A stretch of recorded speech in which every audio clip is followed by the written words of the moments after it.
వే gold trusted gold buyers మీరు తాకట్టు పెట్టిన బంగారాన్ని విడిపించి ఈ రోజు ఉన్న మార్కెట్ ధరకు కొనబడను. ఎస్ఐఆర్తో హైదరాబాద్లో ఏం జరగబోతుంది? ఎస్ఐఆర్ తర్వాత హైదరాబాద్లో ఓట్ల సంఖ్య గణనీయంగా తగ్గబోతుందా? అంటే ఖచ్చితంగా తగ్గుతుందనే పరిస్థితులు చాలా స్పష్టంగా కనిపిస్తున్నాయి. జిహెచ్ఎంసీ ఎన్నికలు రాబోతున్నాయి. రేపు పొద్దున నవంబరు సెప్టెంబర్లో నోటిఫికేషన్ వచ్చే అవకాశం ఉంది. జిహెచ్ఎంసీ ఎన్నికల నాటికి హైదరాబాదులో ఉన్న జిహెచ్ఎంసీ పరిధి లెక్క తీసుకుంటే 47,36,669 ఓట్లు ఉన్నాయి. సో ఈ ఓట్లు సగం తగ్గిపోయే అవకాశం ఉంది. ఆశ్చర్యపోతున్నారా? నేను చెప్పేది అబద్ధం అనుకుంటున్నారా? మీ ఇష్టం, మీరు అనుకోండి, చెక్ చేసుకోండి ముందు డేటాని. సగం ఓట్లు తగ్గే అవకాశం ఉంది. 47 లక్షల ఓట్లలో సగం ఓట్లు తగ్గే అవకాశాలు ఉన్నాయి. ఎందుకు తగ్గబోతున్నాయంటే మొత్తం ఈ 47 లక్షల ఓట్లలో ఇప్పుడున్న ఓట్ల లిస్టు ప్రకారం 24, 25 లెక్క చూస్తే 23,99,880 ఏమో మొగోళ్ళు ఉన్నారు, మేల్ ఓటర్స్ ఉన్నారు. 23,36,448 మంది ఫీమేల్ ఓటర్లు ఉన్నారు. వీళ్ళ సంఖ్య గణనీయంగా ఎస్ఐఆర్తో తగ్గబోతుంది. ఖచ్చితంగా ఓట్లు పోతున్నాయి చాలామందివి. ఎట్లా పోతున్నాయి అంటే, భారతదేశంలో ఈ ఎస్ఐఆర్ ప్రక్రియ మొదలైన తర్వాత ఒక్కరికే ఒకటే ఓటు ఉండాలి. చాలా క్లియర్. ఇండియాలో ఒక్కరికి ఒకటే ఓటు ఉండాలి. కానీ ఎస్ఐఆర్ ప్రక్రియ తర్వాత ఒక్క ఓటు కంటే ఎక్కువ ఓట్లన్నీ ఎగిరిపోతాయి. కొంచెం లాజిక్ ఉందండి, వినేటప్పుడు జాగ్రత్తగా వినండి. ఎట్లుందంటే కథ, ఒక వ్యక్తి హైదరాబాద్కు వస్తే హైదరాబాద్లో కూకట్పల్లిలో ఒక ఓటు ఉంటుంది. ఫస్ట్ కూకట్పల్లిలో ఉంటాడు ఆయన. ఆంధ్ర తెలంగాణ అనే తేడా లేదు. ఆంధ్రలోనైనా తెలంగాణలోనైనా ఒకే విధంగా. ఆ తర్వాత ఆయన ఏం చేస్తాడంటే కూకట్పల్లి నుంచి మూసాపేటకి ఇల్లు మారుతాడు. ఆడ ఒక ఓటు ఉంటుంది. మూసాపేట నుంచి ఏం చేస్తాడు, మళ్ళీ ఉద్యోగం చేంజ్ అయిపోయేసరికి ఏం చేస్తాడు, మణికొండకు మారుతాడు. మణికొండ, ఓకేనా? మణికొండ నుంచి ఏం చేస్తాడు, ఒక 2-3 అంటే మొత్తం ఎందుకు 2002 తర్వాత ఇన్ని మార్పులు కనిపించవచ్చు. 2002 తర్వాత ఏ సంవత్సరంలోనైనా హైదరాబాద్ వస్తే ఒక 10 ఏళ్ళు తీసుకుందాం. 10 ఏళ్లలో ఖచ్చితంగా 5 అడ్రస్లు మారుతాడు. మణికొండకు వచ్చిన తర్వాత ఎగుతారు వనస్థలిపురం అనుకుందాం.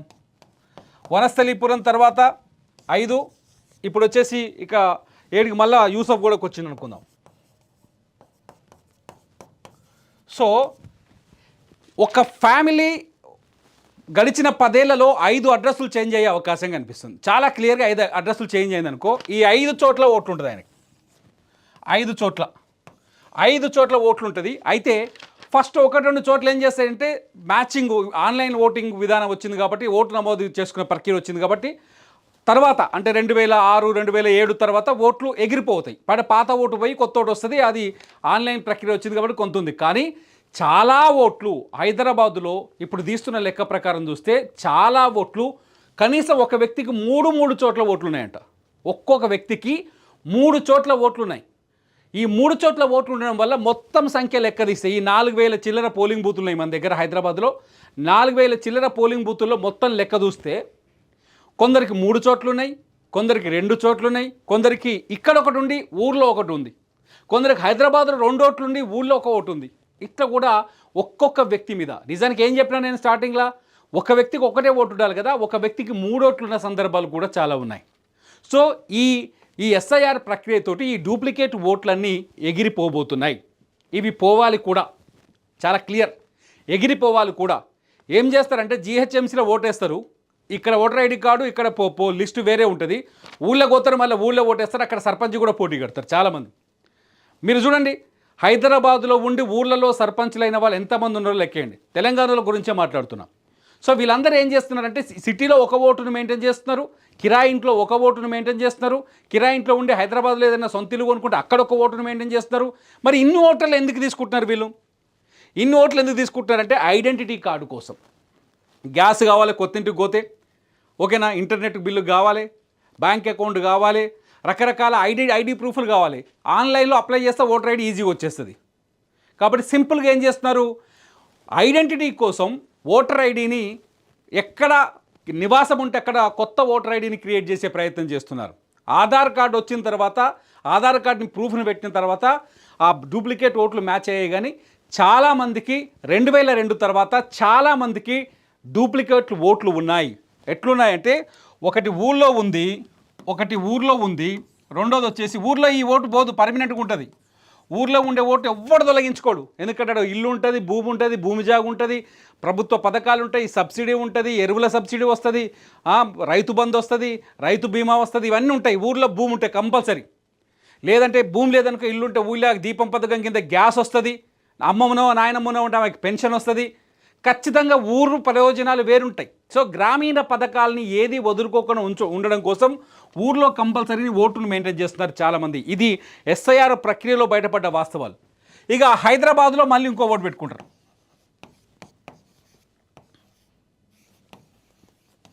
హైదరాబాద్లో ఒక ఓటును పెట్టుకొని ఇక్కడ గ్యాస్ కోసం, ఇక్కడ నల్లా నీళ్ళ కోసం, ఇక్కడ ఐడి ప్రూఫ్ కోసం, ఇక్కడ బ్యాంక్ అకౌంట్ కోసం ఇక్కడ ఈ ఓటర్ ఐడిని వాడుకుంటున్నారు. మీరు ఒకసారి చూడండి, మీకు 2 ఆధార్ కార్డులు వచ్చినాయి ఎవరికన్నా? రాలే కదా. ఉంటే ఊరు అడ్రస్ తోటి ఉంది ఆధార్ కార్డు, లేకపోతే హైదరాబాద్ అడ్రస్తో ఉంది. కానీ చాలామందికి 2 ఓటర్ ఐడి కార్డులు ఉన్నాయి, 3 ఓటర్ ఐడి కార్డులు కూడా ఉన్నాయి. వాళ్ళు బయటికి రారిల్లు, బయటకు వచ్చి మాస్టర్ సుద్దపూస మాటలు చెప్తారు, క్లియర్గా చెప్తుంటారు. ఇట్లాంటి వాళ్ళ ఓట్లన్నీ ఇప్పుడు ఎగిరిపోబోతున్నాయి. ఎస్ఐఆర్లో ఖచ్చితంగా ఎగిరిపోతాయి. ఎగిరిపోయే వాళ్ళలో ముఖ్యంగా చాలామంది ఇప్పుడు ఎవరైతే బిఎల్ఓలు ఉన్నారో బిఎల్ఓలు పోయి వాళ్ళ దగ్గరికి వెళ్ళి అడుగుతున్నారంట. హైదరాబాద్లో చాలా ప్రాంతాల్లో అడిగితే ఏం చెప్తున్నారంటే, మాకు ఊర్లో ఓటు ఉంటే చాలు, మీకు అది చాలా క్లియర్ చెప్తున్నట్టు. 2 ఓట్లు ఉన్నాయి నీకు, కొన్ని చోట్ల ఆధార్ కార్డు మ్యాచ్ అయిన చోట 2 ఓట్లు ఉంటే ఊర్లోనే ఓటుకు ప్రాధాన్యత ఇస్తున్నారు, హైదరాబాద్లో ఓట్లను వదులుకుంటున్నారు. మొదటి కారణం ఎందుకంటే ఊర్లో వచ్చే సంక్షేమ పథకాలు కావచ్చు, భూమి జాగాల విషయంలో కావచ్చు, ఎటువంటి ఇబ్బంది తలెత్తకుండా ఉండేందుకు చాలామంది ఊర్లో ఉన్న ఓట్లని ఉంచుకుంటున్నారు, హైదరాబాదులో ఉన్న ఓట్లని తొలగిస్తున్నారు, వదిలేసుకుంటున్నారు. ఫలితంగా హైదరాబాదులో ఉన్న ఏదైతే చెప్పినా కదా, ఉదాహరణకు 47,336,669 ఓట్లు ఉన్నాయి కదా, ఈ సంఖ్య తగ్గబోతుంది. చాలా క్లియర్. అంటే హైదరాబాదులో ఓట్ల సంఖ్య తగ్గబోతోంది. ఎందుకంటే చాలామంది మొదటి ఆప్షన్ ఏంటంటే సొంత ఊర్లో ఓటు కోసం హైదరాబాదులో ఉన్న ఓటుని వదులుకుంటున్నారు. చాలా ఒక మంచి డైలాగ్ ఉంటుంది ఒక సినిమాలో, పట్టణాలు పల్లెలకు పుట్టిన బిడ్డలు అంటారు. అంటే గ్రామీణ ప్రాంతాల నుంచి వచ్చి పట్టణాలను ఏర్పాటు చేశారు కాబట్టి పల్లెలకు పుట్టిన పిల్లలే పట్టణాలని చెప్తారు కదా. ఈ పిల్లలు మళ్ళీ తిరిగి సొంత గ్రామానికి వెళ్తున్నారు, వాళ్ళ ఓటుని సొంత గ్రామానికి మార్చుకుంటున్నారు. కాబట్టి సిటీలో ఓట్ల సంఖ్య తగ్గే అవకాశం ఉంది. ఇదొకటి. రెండో కారణం వచ్చేసి హైదరాబాదులో ఉన్న ఆంధ్ర వాళ్ళకి కూడా ఇప్పుడు సమస్య వచ్చింది. రెండో కారణం వచ్చేసి ఆంధ్ర ఓట్లు. ఈ ఆంధ్ర ఓట్లు కూడా తగ్గబోతున్నాయి భారీ ఎత్తున. ఎందుకంటే మొత్తం హైదరాబాద్లో వచ్చేసి 47,36,000 పైన ఓట్లు ఉంటే రంగారెడ్డి జిల్లా, హైదరాబాద్ కాకుండా కానీ ఔటర్ రింగ్ రోడ్ మొత్తం ముచ్చట రంగారెడ్డిలో, రంగారెడ్డి జిల్లాలో ఆంధ్ర ప్రాంతం వల్ల ఓట్లు అధికంగా ఉంటాయి. రంగారెడ్డి జిల్లాలో ఆర్ఆర్ అని రాస్తున్నాను నేను దీని మీద, 76,96,000 అంటే 77 లక్షల ఓట్లు ఉన్నాయి మొత్తం ఓట్లు. ఇందులో ఈ మొత్తం ఓట్లలో 25% ఆంధ్ర ఓట్లు ఉన్నాయి. క్లియర్. మొత్తం దాదాపు ఎంత ఉంది, 1,20,00,000 దాకా ఓట్లుంటే రంగారెడ్డి హైదరాబాద్ రెండు ఉమ్మడి జిల్లాలను లెక్క తీసుకొని మొత్తం 1,20,00,000 ఓట్లుంటే అందులో 25% ఆంధ్ర ఓట్లున్నాయి. మనకు అర్థమవుతున్నాయి. ఎప్పుడు అర్థమవుతాయి అంటే ఆంధ్రప్రదేశ్లో అసెంబ్లీ ఎన్నికలు అయినప్పుడు ఇక్కడికి నుంచి బస్సులు పెడతారు చూసినావా, లెక్కలేస్తే అర్థమవుతాయి. ఆంధ్రప్రదేశ్ ప్రభుత్వం చెప్తోంది, ఆంధ్రప్రదేశ్ కంటే బయట, ఆంధ్రప్రదేశ్ నుంచి బయట ఉండే వాళ్ళు 1,00,000 మంది ఉన్నారంట ఓటర్లే. 1,00,00,000 మంది ఓటర్లు ఉన్నారంట. సో ఉంటాయి అంటే హైదరాబాద్లో 1,10,00,000 అనుకోండి, దాదాపు 26 నుంచి 27 లక్షల ఓట్లు ఆంధ్ర ఓట్లు ఉంటాయి మొత్తం రంగారెడ్డి హైదరాబాద్లో. ఈ 26-27 లక్షల ఓట్ల లెక్క ఇప్పుడు తేలాల్సిన అవసరం ఉంది. ఎస్ఐఆర్తో ఈ 27 లక్షల ఓట్లు, అంటే నేను ఎవరికో వ్యతిరేకంగా చెప్పట్లేదు, ఈ 27 లక్షల ఓట్ల లెక్క ఖచ్చితంగా ఇప్పుడు తేలబోతుంది. ఎట్లా తేలబోతుంది అంటే 27 లక్షల ఓట్లు ఉన్నాయనుకోండి ఆంధ్ర ఓట్లు, ఏపీ ఓట్లు 27 లక్షలు ఉన్నాయనుకోండి. ఈ 27 లక్షల మంది పర్మనెంట్గా హైదరాబాదులో ఉండాలని ఎంతమంది ఆలోచిస్తున్నారు, లేదంటే సొంత ఊళ్ళో ఓటు ఉంచుకోవాలని ఎంతమంది ఆలోచిస్తున్నారు. ఇక్కడ పరిణామాలు మారాయి. 2002లో ఉమ్మడి ఆంధ్రప్రదేశ్ కాబట్టి అప్పుడు ఆలోచన విధానం ఎలా ఉందంటే చాలామందిది, ఆంధ్రప్రదేశ్లో ఎక్కడైనా నివసించవచ్చు. తెలంగాణ ఉద్యమం ఉన్న ఆ సమయానికి, తెలంగాణ పోరాటం ఉన్న ఆ సమయానికి ఎవరూ ఆలోచించలేదు. చాలామంది హైదరాబాద్లో స్థిర నివాసం ఏర్పాటు చేసుకున్నారు. కానీ ఎప్పుడైతే రాష్ట్రం 2 విముక్కలైందో, తెలంగాణ ఏర్పడి ప్రత్యేకంగా అటు ఆంధ్ర ప్రాంతం ఒక రాష్ట్రం, తెలంగాణ ప్రాంతం ఒక రాష్ట్రంగా మారిందో అప్పుడు ఆటోమేటిక్గా ఎమోషనల్ విభజన కూడా జరిగింది. చాలామంది హైదరాబాదులో సెటిల్ అయిన పెట్టుబడిదారులు కావచ్చు, ఉద్యోగం కోసం వచ్చిన వాళ్ళు కావచ్చు, గ్రామీణ ప్రాంతాల నుంచి పొట్టచేత పట్టుకొని వచ్చిన వాళ్ళు కావచ్చు, ఆంధ్రప్రదేశ్లో తమ ఊళ్ళో తమ సొంత ప్రాంతంలో ఓటును ఉంచుకోవాలనే ఆలోచనతోనే ఉన్నారు. ఇప్పటిదాకా ఏం జరిగిందంటే వీళ్ళు హైదరాబాదులో ఒక ఓటు, ఆంధ్రప్రదేశ్లో ఒక ఓటును మెయింటైన్ చేశారు. మన లెక్కనే, మన తెలంగాణలో లెక్కనే. కరీంనగర్లో ఒక ఓటు, హైదరాబాద్లో ఒక ఓటు, నల్గొండలో ఒక ఓటు, హైదరాబాద్లో ఒక ఓటు, ఇట్లా మెయింటైన్ చేశారు. ఆంధ్ర వాళ్ళు కూడా అలాగే చేశారు, తప్పేం లేదు, ఆప్షన్ అట్లుంది. ఇప్పుడు ఏమైందంటే ఆంధ్రప్రదేశ్ తెలంగాణ రెండు ముక్కలు అవడంతో ఏమైందంటే వీళ్ళు ఖచ్చితంగా ఈ ప్రభుత్వాలు ఈ రాష్ట్రాల్లో అందించే ప్రభుత్వాల ప్రయోజనాలను అందుకోవాల్సిన అవసరం ఏర్పడుతుంది. ఆంధ్రప్రదేశ్లో ఉన్న వాళ్ళ విధానాలు వేరుంటాయి, ఇప్పుడు నిర్ణయాలు వేరుంటాయి. తెలంగాణలో ఉండే వాళ్ళ నిర్ణయాలు వేరుంటాయి. తెలంగాణ ప్రభుత్వ విధానాలు వేరుంటాయి, ఆంధ్రప్రదేశ్ ప్రభుత్వ విధానాలు వేరున్నాయి.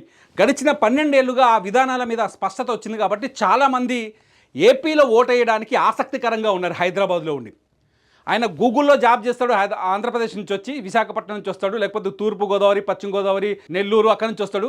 కానీ ఊరు మీద చాలా కాన్సన్ట్రేషన్ ఉంటుంది. మీరు ఒకసారి ఆలోచించవచ్చు. ఒకసారి గచ్చిబౌలి ఉంది కదా, గచ్చిబౌలిలో ఒకసారి పెద్ద ఉద్యమమే జరిగింది. కేటీఆర్ సంబంధించిన ఒక పెద్ద గొడవ జరిగింది. మొత్తం ఆంధ్రప్రదేశ్లో చంద్రబాబుకు అనుకూలంగా ఒక పెద్ద ర్యాలీ తీశారు ఆంధ్ర వాళ్ళు. ఆ రోజు రాజకీయ పరిణామాలకు అనుకూలంగా ఒక ర్యాలీ తీశారంటే వాళ్ళకి ఆంధ్రప్రదేశ్ మీద విపరీతమైన ప్రేమ ఉంది. ఇప్పుడు కూడా మనం చూస్తున్నాం, ఏదైతే పవన్ కళ్యాణ్ అట్లాగే కవిత ఆ ఇడుపుగా ఆయుధం పంచాయతీ వచ్చిన తర్వాత ఆంధ్రప్రదేశ్ అభిమానులు హైదరాబాదులో కూర్చొని ఏ విధంగా కామెంట్ చేస్తున్నారో మనం చూస్తున్నాం. ఆ ప్రేమ ఉంది. సొంతూరు, సొంత ప్రాంతం, సొంత భూమి, సొంతూరు పైన ఉండాలి.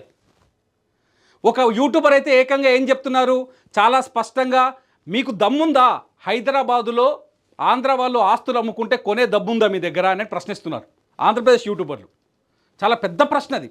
ఖచ్చితంగా తెలంగాణ వాళ్ళు ఏం ఆలోచిస్తారు పక్కన పెడదాం. అది అంటే వాళ్ళకి వాళ్ళ ప్రాంతం మీద ప్రేమ ఉంది. చచ్చిపోదు. ఎట్లా చచ్చిపోతుంది?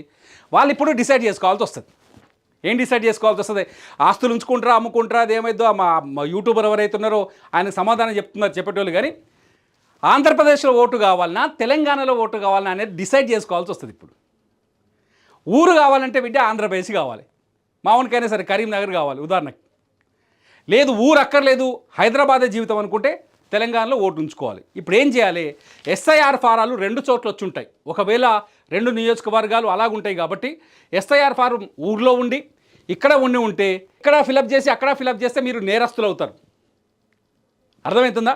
అంటే ఇక్కడ ఒక ఎస్ఐఆర్ ఫారం తీసుకొని ఫిలప్ చేసి ఇచ్చేసినాం ఇక్కడ లిస్ట్లో, అక్కడ ఒక ఎస్ఐఆర్ ఫారం తీసుకొని ఆంధ్రప్రదేశ్లో ఆడ కూడా ఇచ్చేసినాం అనుకో, 2 ఓట్లు ఉంటాయని ఆలోచిస్తున్నారేమో. వాళ్ళు క్రిమినల్స్ అవుతారు. చాలా క్లియర్గా చెప్తుంది కేంద్ర ఎన్నికల సంఘం. వాళ్ళపైన క్రిమినల్ కేసులు పెడతారు. సో అప్పుడు ఏమవుతుందంటే చదువుకున్న వాళ్ళందరూ ఏం చేస్తారంటే ఖచ్చితంగా ఆంధ్రాలో ఉంచుకోవాలనుకునే వాళ్ళంతా ఆంధ్రప్రదేశ్కి వెళ్ళిపోతారు.